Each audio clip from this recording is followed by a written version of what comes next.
Thank you everyone for joining us. I am Lauren with Me Too Many Voices, and this is part of the Me Too Military March observation and to bring more awareness, spreading awareness and education surrounding military sexual trauma and culture. I am beyond pleased and honored and excited and happy to be joined today by my dear friends Dawn Stern and Stephan Wolfert from De-Cruit. De-Cruit is treating trauma through Shakespeare and science. And I'll let you talk a little bit more about it, but thank you so much for being here. Thanks for having us. Yeah, We're what a such pleasure. fans, truly fans. Yeah, first we want to acknowledge that we're coming to you from the stolen lands of the Onondaga, which is they were the fire keepers, and this is the central fire for the Haudenosaunee people. There's also, we're in Syria, which is now called Syracuse, which, while it was right directly on the line of the Underground Railroad, it's out this window just a few blocks where Harry Tubman had a house. We still acknowledge that that much of the city was built through slave labor and the enslavement of peoples stolen, brought here, and forced labor. So we want to acknowledge that. And then, as far as the quick intro about what De-Cruit is, I'm speaking on it because I started the De-Cruit proper form before Dawn and I met. I was in the Army. I'll back up even further because of so much of what we know now. I was a survivor of childhood trauma. I can't go in detail, but just to spare people right out of the gate. Childhood trauma on multiple facets, alcoholism in the family, et cetera, fleeing that because we know that people who join the military have much higher ACE scores. Adverse childhood experiences is the term, if you're wondering. And I'm one of those. So adverse childhood experiences, we flee this. When we join the military does a really brilliant job of wiring us for war, or as I talk about in my show, responding to a threat with violence, getting this wiring to a quick response so that we can bypass reason and just go into an autonomic response to violence, because that's the job. That's ultimately what we have to do, no matter what your job is. If you're a typist or an infantry person, either way, you have to learn to kill other people first and then go to your specialty job. Basic training. Everyone goes through basic training. Then leave the military, we're not unwired from that. So I left the Army and went into theater after seeing Shakespeare's Richard III, and found that this, not only the practices of theater, which really are which really are an amalgam of so many of the human practices of trying to center ourselves. These terms, grounding and centering ourselves, are really the foundation of theater. Also acceptance, and then also speaking the unspeakable, were these things that were foreign to me. And then Shakespeare, lo and behold, gave me this, not only the language, but the template. And I was finding that he was providing me language that I lacked myself, or if I had, I wasn't able to access because the memory of such events or environments put me into fight, flight, freeze, fawn, or other mode, and I wasn't able to make language. So as I worked on it, I found others doing the same, were doing a similar thing in theater. And Dawn and I really teamed up about more than 15 years ago to distill this down into a deliverable program, because it was working so, I don't want to say well, but it was working so well for us. I mean, I'm now sober as a result of it, of the practice of De-Cruit. And I should say that the idea of the term De-Cruit is because we're recruited, wired for war, but we're never decruited. So for me, it started with military veterans, because that's where I came from. For Dawn, it was her own personal journey. And when we met, we started going from our place of our home trauma, if I can put it that way, and working with other people with similar experiences. And then as other people would come in with different experiences, would take the tenets and shape it for their own. So it's really about almost a crowdsourcing treatment program, if you will. But yeah, we've distilled it down into an actual deliverable program. What am I missing? Oh, nothing. I don't know. Just because I'm like, I started to go 5 different directions. Yeah, no, you know, my childhood trauma was both, you know, sexual molestation and severe racialized trauma. And I retreated at a young age into books. So books were books in the library, and books were the way I escaped where I was. And later that turned into running when I was old enough to do that. And so, you know, I was just always seeking to put words to what happened to me, because I was so young when it happened. I didn't have it. But what I did have was this passion for theater, and of course, a passion for being anyone other than who I was. So enter theater. But I found Shakespeare at a really early age. Because of my avid reading, I was in advanced literature. And so, although now the adult me, we clearly have a clear understanding of how it was also, this text was also used as a colonizer tool. But for us, the first introduction was really giving voice to the human condition of both, escaping the binary, black, white, go, no go in the military, it's go, no go, kill, no kill, right? So but art is this gray area that lives in between. And when you're doing theater, it may feel like life and death, but usually nobody dies. And so it was a natural escape hatch. And I didn't realize how lucky I was until I saw people who that was forbidden in a toxic culture. The arts are something that are not, you know, dancing, singing, and theater are not something, you know, that when we were growing up, that was praised, certainly not to the level of, say, athletics. So that's kind of the origin story of the very sort of condensed, of the beginning, condensed milk version. Yeah, and then we had a whole lot of years, and a whole lot of veterans and family members that helped shape the program.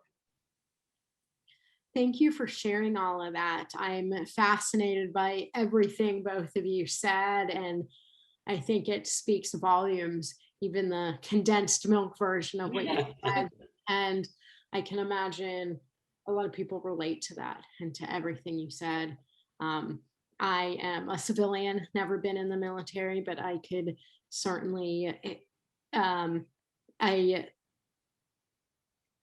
when you did just the name De-Cruit and how you say we're recruited, but we're never decruited. That's something that has stayed with me for a long time from the first time you told me. And I think about that on a regular basis. And it's so powerful. And I know, Dawn, I also really resonated with, you know, the theater, or for me, I did dabble in acting. I started my 5th grade play, Robin Hood, and a few good mem. So, quality play. I was a Robin Hood. Love it. But for me, watching a lot of movies, reading books, kind of that escape, I very much related with that, still do. Can I hop in on that? This is one of the things that continues to reveal itself to us about it.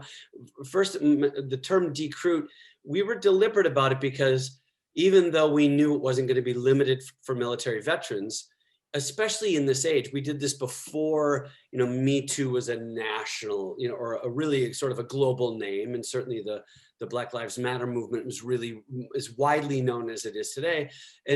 But we did have the awareness that we are recruited, even though it's not the military, we're recruited into the colonial structure. We're recruited into use the term white body supremacy, sexism, all the things that are the sort of the foundations of this country, sadly. We're recruited into it. So we deliberately knew that we didn't say De-Cruit veterans, we said De-Cruit, to de-cruit from trauma, because at the very core of this, it's gaining or being invited to adopt the ability to observe ourselves without judgment. Because if we can get to that place, which is a really long shot for a lot of us, and it takes a lot of practice, a lot of hours, if not months and years, to get to a place to where we can begin to identify what trauma robbed from us. And that sense of play is one of the key things that's robbed from us, especially if this is childhood trauma. And for so many of us, that's where it begins. And although I started with veterans, and Dawn and I started working in addiction centers for veterans, then eventually addiction centers, general population, prisons, veterans, eventually general population in prisons. And what are we finding? But this common theme of childhood trauma exacerbated by adult life, if you will, or a continued adult trauma. So a lot of this is beginning to remember that, oh yeah, I was in a play. There was perhaps a time or a moment in my life to where I wasn't hypervigilant, to where I wasn't looking for the exits in the room. There was a moment where when I was afraid, I didn't either freeze my breath or hyperventilate.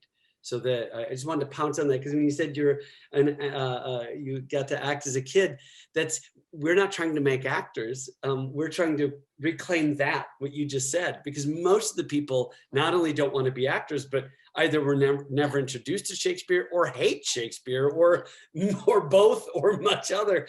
We just are using it as a tool. Yeah. So I just wanted to hop on that if I could for a moment. I'm glad you did. I'm really glad you did. And I absolutely, childhood trauma, it robs you, and as an adult, whether you recognize it or not, missing that component that you lost, all too many of us can relate to having to carry too much and being in pure survival mode as a kid. Yeah. Not able to play, not able to explore, engage, because it wasn't safe. Right. And you're providing an opportunity now to create those safe environments, to play, to explore. And it's really, really wonderful. To observe and for me, everything changed. I didn't see myself. I wasn't able to observe anything about myself, not the way I talked, not the way I walked, nothing about myself without, as I call, pardon the language, but I used to call it my shitty committee. And it was with me wherever I went. And it took me many, many years to understand these things were given to me, and now I'm carrying them. In lieu of the abusers, I'm doing it. And so to be able to insert breath, interrupt the committee, and have the agency to observe what's happening to me, how I'm feeling and where I'm feeling that in my body. And then take up the time and space I need to take care of myself in the moment. So, and that means that I'm in the moment. So I'm not where my trauma took me. I'm able to interrupt that, going back to that trauma. I'm able to interrupt, find the present moment, check in with myself, find out what's going where, and then have a response that it takes care of myself instead of a reaction out of the coping, which which is the coping mechanism, which is what keeps us alive.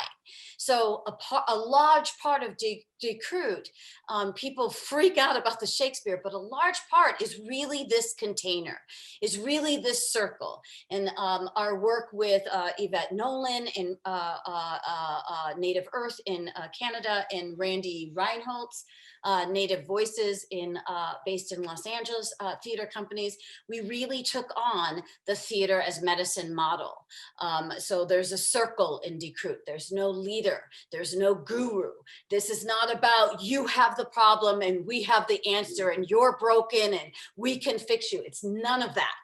It's a shame-free model where we all create a container, because when you're wounded, there's no such place as a safe space. What is that? There's no place where I can go where those intrusions of thoughts or fear or hypervigilance is gone from me.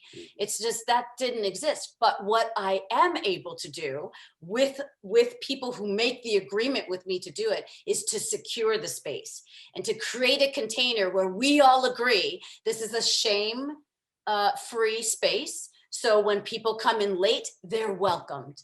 When people need to go early, they're welcome to leave when they need to. Whatever you need to do to take care of yourself is what happens in the room. And then I get to reclaim my breath. I get to find language when I don't have language. I learn how to interrupt this limbic response, and I get to learn what I do when I'm even in the limbic response. I wasn't even recognizing my own coping mechanisms. So, and yet I was beating myself up when those coping mechanisms produced unwanted consequences. And so that's what I love so much about De-Cruit and the shifts that I am witnessing, people creating for themselves in the room when given the space and a little bit of knowledge. As you know, Lauren, we've shared this and we've talked about this, a little bit of knowledge about what is actually happening in the brain. And then Stephan once in class so brilliantly said, this is function, not fault. And that was just such a huge relief, because I think so many of us have that we are somehow at fault, one way or another, it all, right? Mm-hmm. And so understanding the way the brain functions in trauma, what trauma robs from us. As a result of surviving. As a result of, coping and learning to survive. Yeah. Right. And so understanding a little bit of that, not enough, this is the science of it, but having a little bit of, I've watched, we've had people just, crack in the room, just understanding that. Because it's such a relief, because all their life they've been told it's their fault, or they've internalized you're crazy, or you're making it up, right? So it's about taking the space and time, for all of that. Yeah. Please. No, I'll turn it back over to Lauren. We could go talk forever. I know, no, I'm loving everything you're saying, and I'm fascinated by it. I'm wondering if, we talked about doing for lack of a better word, kind of an active demonstration. Yeah, let's do one with you. Let's see it. And also, before we do that, I just wanted to check in with everyone. Feel free to unmute yourself, to put yourself on camera, or just chat in the chat box. Obviously, these things can, even talking about it, can stir a lot up. I just want to make sure everyone is feeling safe. Maybe we take a second to take some deep breaths. I see Dawn is tapping. Anyone who knows me, I'm a big fan of the shaking it out, shaking it out. Yeah, shake it out. Oh, yeah. You have a drink, have a sip of water. Thanks for chiming in the chat. Appreciate that. I'll turn it back over to you. All right. Let's take a look at a little bit. I'll do some screen share, chat if you'd rather have people's faces. Point is, this workshop is for you, so the folks who are on here, you have autonomy to say, hey, I need this, I need that, and we will abide by what your needs are. But what I'd like to, let me, I'm going to go back. I do want to point out, because I want to say something about the verse again,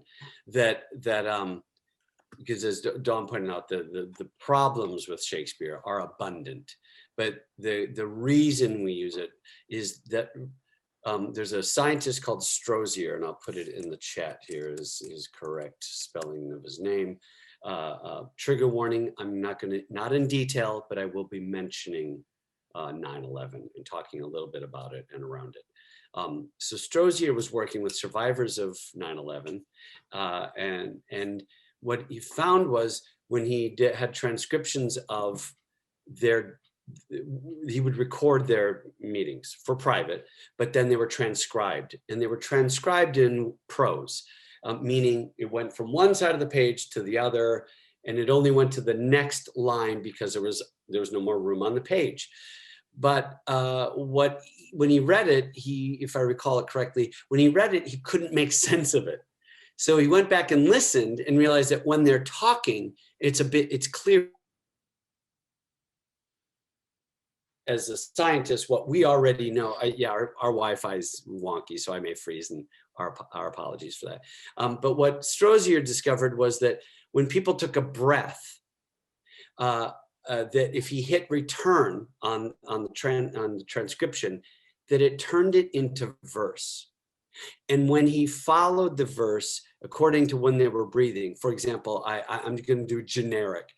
I went down to the store, I turned the corner, and when I turned the corner, I saw this garbage can. I'm picking very generic stuff just so that it's not activating for anyone.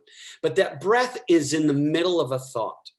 And what he found was that when he hit return, that it made it more like music lyrics, more like poetry, more like verse, if you will.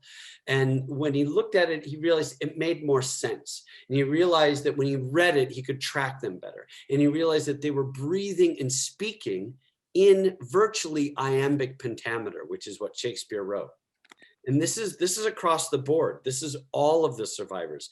And what he writes is that people who are expressing unprocessed trauma, people who are describing events that they've not yet integrated, to use a psychology term, that it's often spoken, especially in English, it's often spoken in verse, and in particular like iambic pentameter. So the reason I bring them up is in the arts, we need scientists to tell us that we exist, because when they prove it, right, then it exists. So Strozier is saying, look, verse is the language of trauma. So we grab it and say, great, we've already known this for millennia, and Shakespeare shows us for at least 4 centuries. So I'm going to show you what Yes. So, and on that, just before you show, will you, just for clarity's sake, give De-Cruit's definition of trauma so everyone understands what we are talking about? Yeah, because people get, again, a reminder that Dawn and I are artists. We're not licensed therapists. Yeah. We're lucky enough to work with scientists, mental health experts and what have you, but we use our language and adopt some of theirs, not the other way around. Or rather, we're not trying to be accurate. So when we say trauma, and thank you for that, we're very broad. We're including things that scientists wouldn't. For us, our individual definition of it is any event or environment that changes the way you view the world, others, or yourself, in particular as it pertains to safety. So I'll say it again. Any event, you can say incident, any incident or environment that changes the way we view the world, other people, or ourselves, in particular as it pertains to safety. So that includes attachment disorder. That includes all of it. I mean, everything. If something happened, or you lived somewhere that shifted the way you feel safe and where you feel safe, that to us is trauma. So is that, yes. Yeah. So when we look at, let's look at a little bit of Shakespeare. It's color coded for a reason, because normally I do this with a bunch of people. How am I doing on time? Good. So if you look at this, it does not go from one side of the page all to the way to the other. It's much more like song lyrics. So when we say verse, that's all we mean. It's just written in a particular form. In this particular case, this playwright wrote it in a form, I won't get into it, iambic pentameter. It's not complicated, but most people begin to sort of gray over in the eyes when I bring it up, because it doesn't matter. It's just our heartbeat. It means that for every 5 heartbeats, you take a breath. So, oh my good Lord, why are you thus alone? There's 5 beats per line. Breathe in. For what offense have I this fortnight been? No one knows what a fortnight is. Don't worry about it. Breathe in. A banished woman from my Harry's bed. Right? So it's just roughly 5 beats per line. To take another one of the most famous bits, Hamlet's. To be or not to be, that is the question. Breathe. Whether 'tis nobler in the mind to suffer the slings and arrows of outrageous fortune, or to take arms against a sea of troubles, and by opposing end them, to die, to sleep. So it's a breath before each new line of verse, even though the thought might continue on. And why that matters, myriad reasons, but the main reason for us is the breath keeps the person in the room. It keeps the person speaking this aloud from going into full crisis. It keeps the person from going full back into flashback mode, back to where the event or environment was that was traumatic, and keeps them right here with us, because the breath interrupts that fight, flight, freeze, fawn, or other, that limbic system response. The breath keeps them from going all the way there and keeps them somewhat here, as well as the eyes open. In Shakespeare's day, it was done in the middle of the day with no roof. The actors saw the audience saw the actors. We know this connection matters. It keeps the mirror neurons firing. It keeps us in the room. So even if someone's talking about something as intense as Hamlet is, like suicide, even though it might remind us of that, because of the eye contact, because of the other people in the room, I'm able to be here as well, in the moment. And that's something that trauma robs from us. It robs our ability to stay right here, right now, which is the foundation of acting. The foundation of acting is for Dawn and I to be speaking these lines as though we're going through it in this moment. And that can be really triggering. So first, before I go any further, I want to see if there's any questions, concerns, or comments on any of that. That if you want me to expand on something, if you want me to cover something, because no one's on screen, I'm also assuming no one wants to read Shakespeare, and I'm okay with that. Lauren, other than Lauren, and yeah, thank you. We will. No, that is all. I'm enthralled here. Yeah, some please, if anybody has any questions, put them in the chat and we'll make sure they get answered. Thanks for that, Stephan. Thank you. So let's do this for a moment. This is, there's a piece from Richard II. It's at the very end that we have used a lot prior to COVID, the era of COVID. We used it in prisons a lot. This takes place, it doesn't matter. We don't get into, we decontextualize the monologues and the scenes.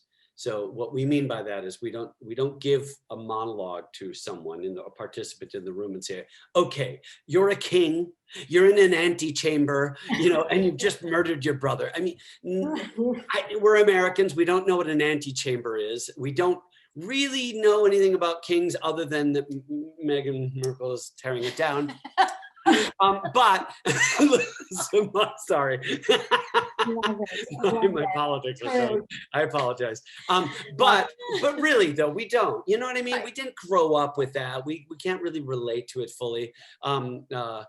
Great question, right? Do you folks do Greek tragedy plays?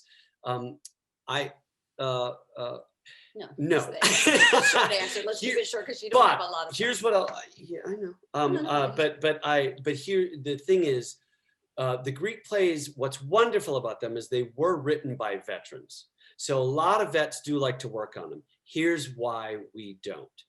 A, we're more passionate about Shakespeare.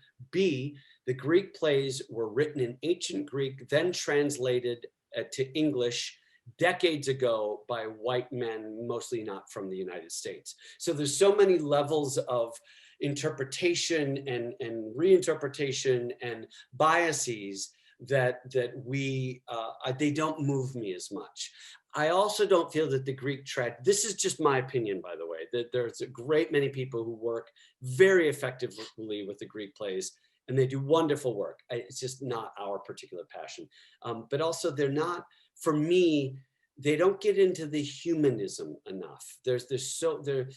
Shakespeare's characters, the reason we say they experience more human emotions is because his characters are both at one time. For example, Richard III wakes up from night terrors, where the people he's murdered, justifiably so, visit him in his night terrors. He wakes up from a night terror and he has a discussion with himself. I'm a villain, yet I'm not. Fool, of thyself speak well, fool, do not flatter. My conscience hath 1,000 several tongues, and every tongue brings in a several tale, and every tale condemns me for a villain. Perjury in the highest degree, murder, stern murder in the direst degree. So he allows himself to be, or rather the playwright allows the characters to be both, or one then the other. And I don't see quite that equal in the Greek plays. I don't see them really weighing out feeling both things, two things at once in themselves. Because this goes back to what Dawn was saying, is that from my childhood trauma, I still have shame because I still blame myself. It makes no rational sense. But back here, yeah, she's like, okay, I get it, move on. But it doesn't matter because back here, my feelings are that I'm still partly responsible. And Shakespeare, throughout all 38 plays, gives opportunities for me to really feel both of those. So back to my point of looking at Richard II. We started doing this first, pre-COVID with people who were suffering incarceration of one form or another. And then with COVID, it became very relevant. So here's all I'd ask is, the color coding is just one color per person. But Lauren, we're gonna have you do the yellow and the green only, that much, if you don't mind. And all I ask, the only appointment, if you will, is to breathe in before you speak each new line of verse. Does that make relative sense? That's it. You don't have to make sense of it. You don't have to act it. Free yourself of any obligations or expectations. And in fact, observe if any of that creeps in as you want to do it. All we ask is that you breathe in before each new line, reading the first 5 lines. Off you go. Okay, here we go. I'm going to start again. Great. Actually, I'm going to pounce on this for a moment because this is it. So tell us all the things that happened for you, thoughts and physical responses. I definitely felt in my stomach like, oh, I want to do a good job. And then also like, Lauren, what do you mean to do a good job? Just read it. You know, Yeah. You make it clear kind of that the both parts of that, but still feeling it in my stomach, neither negating the other. Right. And this is before you even get to speak.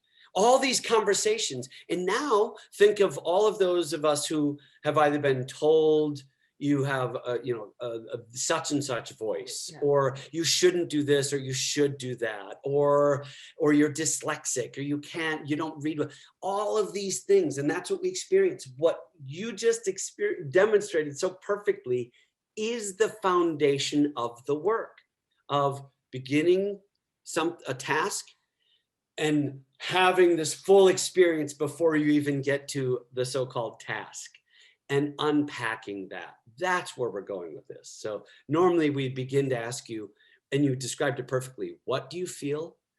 Where do you feel it in your body? And when else do you feel that? When you're able to get proficient at that, we begin to also then ask, when is the earliest in your life you remember feeling this?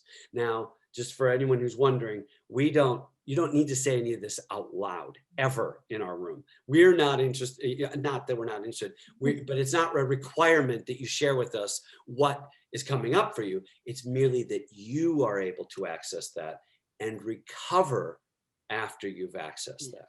So with that, I'm going to ask you to pick your feet up off the ground, place them back on the floor. Lauren, pick your feet up off the ground, place them back on the floor.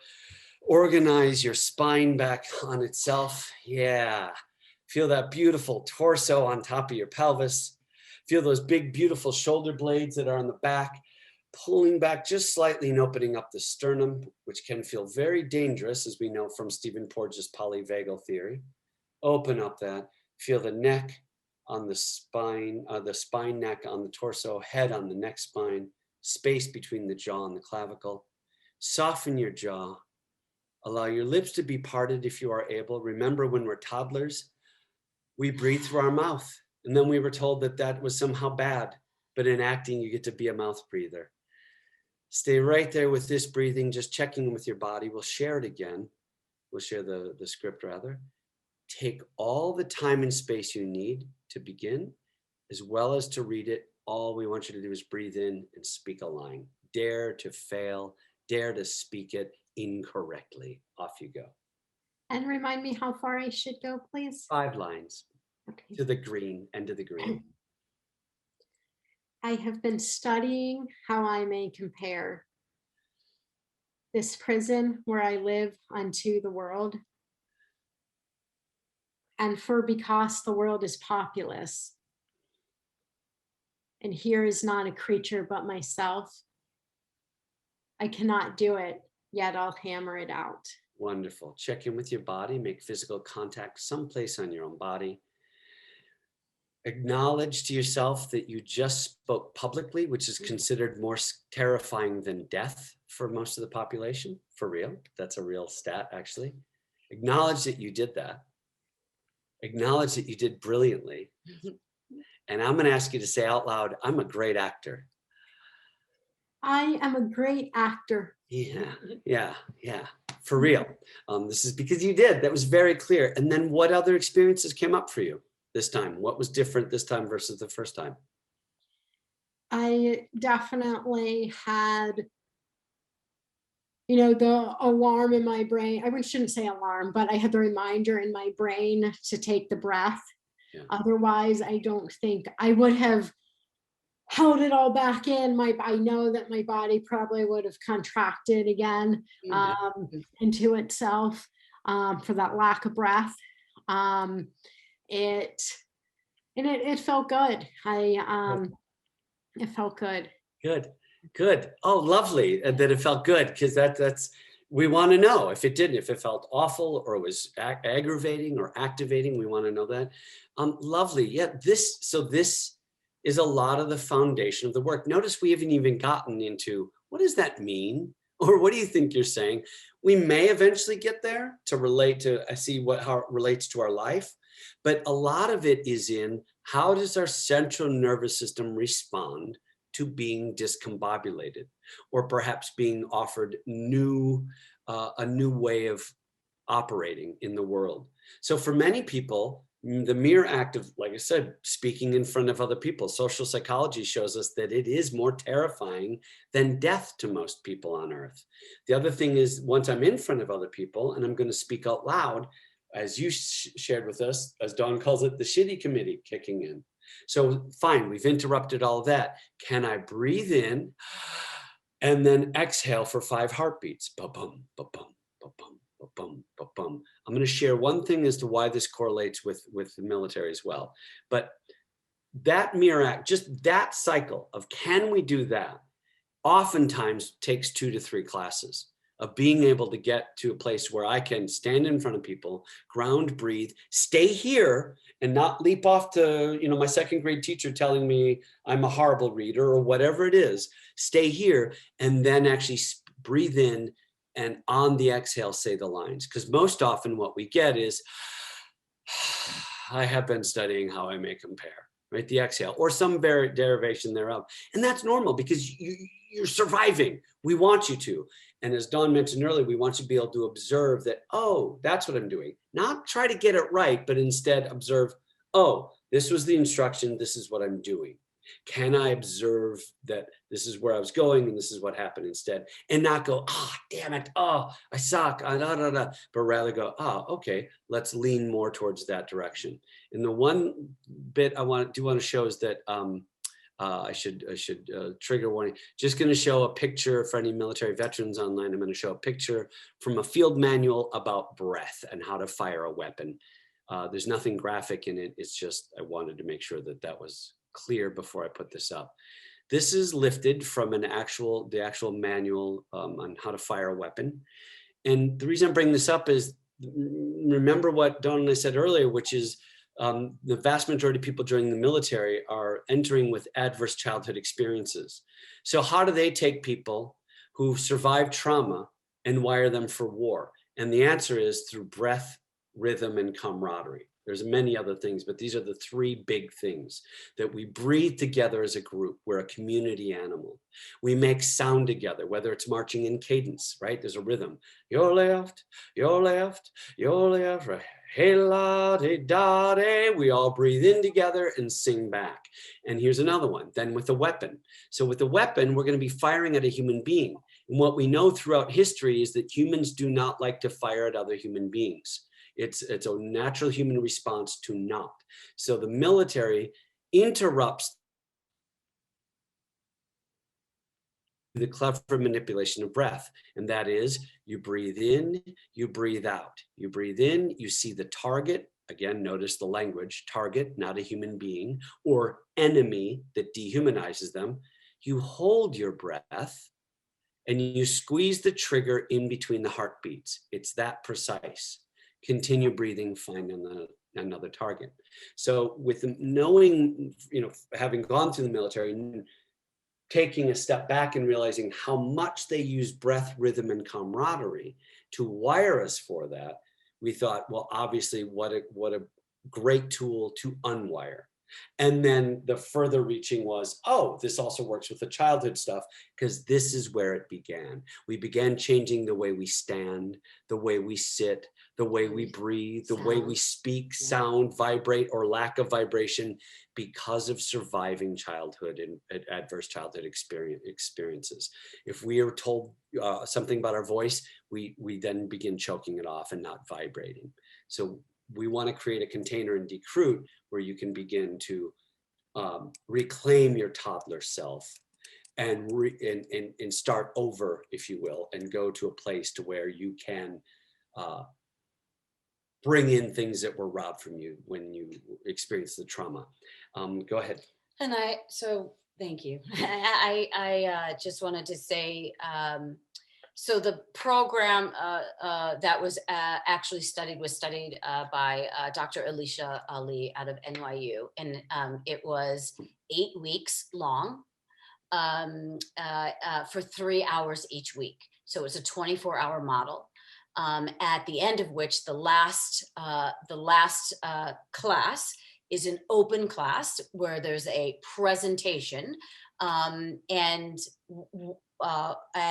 veterans would do this with an invited audience. So they would invite people. So it's a very friendly audience. And unlike theater, where the actors are there for the audience, in De-Cruit case, the audience would be there for veterans. And there's this huge exchange that happens where it's neither. Yeah, we're always trying to condense it down. What happens? Well, I'm trying to give an idea of the. That open presentation is an unbelievable experience to witness, because is it Jonathan Shea who speaks about the communalization of the trauma, and that's what the final presentation is about. It is not about telling your story. It's not pain porn. It's not because they don't actually have to speak their story out loud. They can stand and read what they've written to themselves and then go into their Shakespeare monologue. Which we think is really important that they have that choice. Because it becomes an experience, it becomes practice. Yeah. We do it first together, then they invite audience. Very often they're sharing things with people. They've invited people that they've never told this to. And then because this is a secured space, they feel empowered to speak the unspeakable, or Shakespeare puts it, speak what we feel and not what we ought to say. And as a result of doing it once and surviving with a friendly audience, the body begins to recognize, oh, I can do this outside this room. So pardon the interruption. No, that was it. That's exactly right. And I just wanted to it's practice. And so I know that we don't have a lot of time. So I just wanted to say, to look for us online. We have an upcoming 3-week workshop sponsored by Amphibian Stage out of Fort Worth. We have ongoing Friday night classes by our New York veterans. We have civilian facilitators.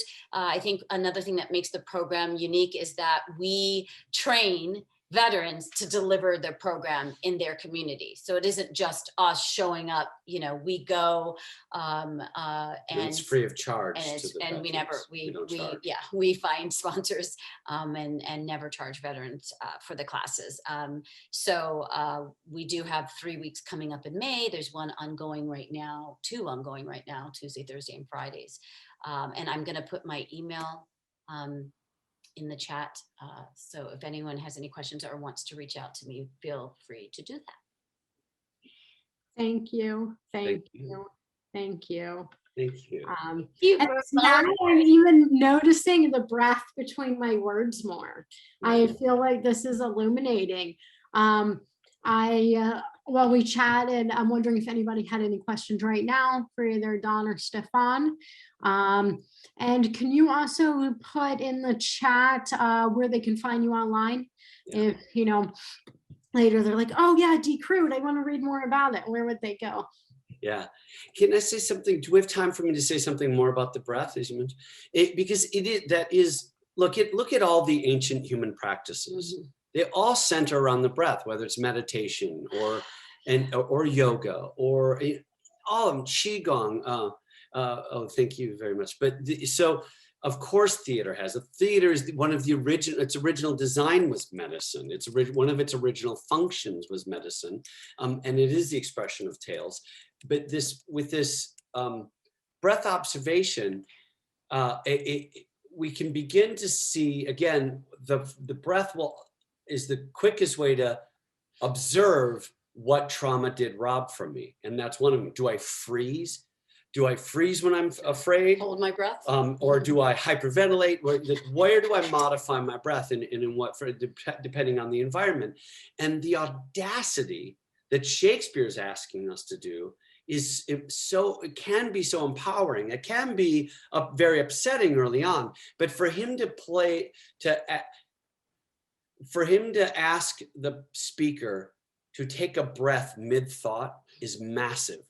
What we know from a large amount of studies, in particular in Texas, they did studies of young girls. I say girls because were young girls, pre-K through senior year. And what they found over decades was that young girls, even though they knew the answer, with each successive grade raised their hand less and less. That means there's social engineering to be silenced.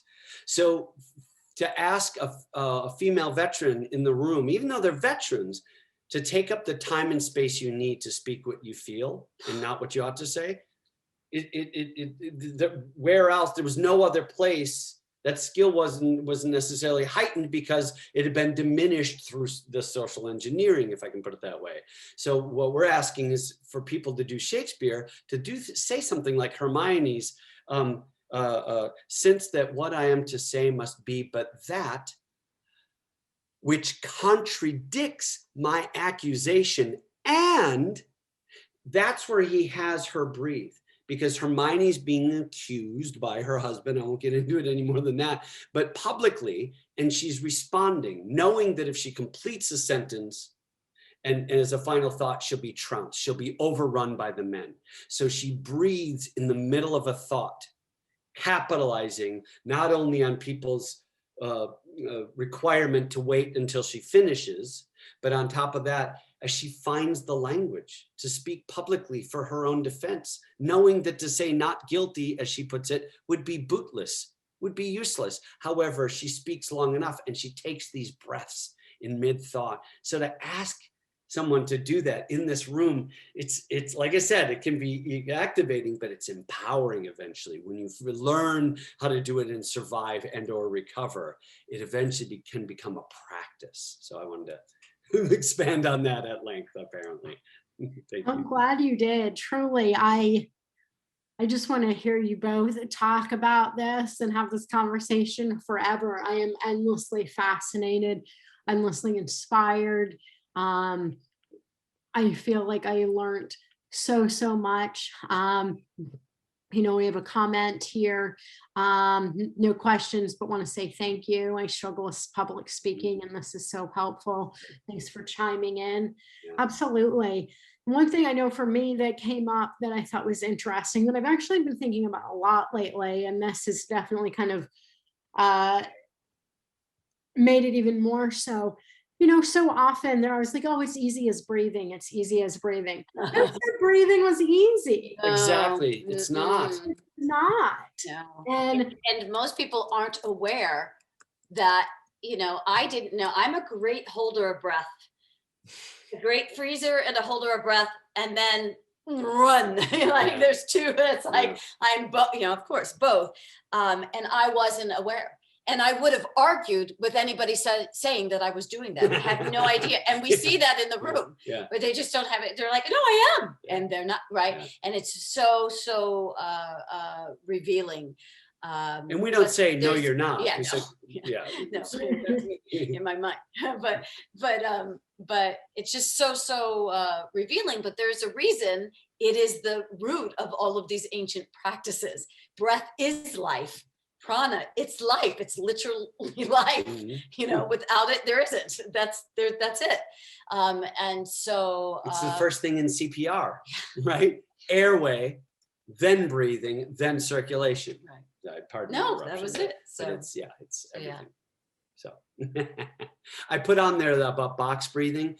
That's breathing in for a count, holding it for a count, exhaling for a count, staying empty for a count. If that's upsetting, you can do asymmetrical breathing, which is a shorter breath in, longer exhale. But the key is just a suspensive before you breathe in and before you exhale, because we can observe, where am I struggling? Now, while box breathing, this is for Survivor Tribe, we said about, or whoever it was that said about speaking publicly, 2 or 3 box breaths can calm you. I shouldn't say calm down, can really be grounding before you have to do a public speaking event. It's also a nice anchor to discover, where do I struggle? Do I struggle inhaling? Do I struggle being full? Do I struggle on the exhale? Perhaps staying empty, or maybe it's on the corners. Maybe I don't like that moment of anything being possible. And I just want to add, someone chimed in, my trauma in high school made me a good swimmer, because I know how long I can hold my breath. Yes, do not, we love the superpowers. Yes. We love talking about, one of the things when people walk into De-Cruit for the first time, we say, congratulations and welcome. You made it this far. You survived. And a lot against all odds. Yeah, and a lot of the people who find us, like Stephan said, they don't want to be actors. They're desperate. They've tried everything and it's not worked. They're looking for anything, any help, anything to help, right? So it's not about, acting or casting or how you say the lines or the meaning or dissecting Shakespeare in some scholarly manner. We are using it as a tool. And I love the fact that it was used as a colonizer tool, and now we're using it as a tool to decolonize. That's right. Yeah. So taking it back. Yeah.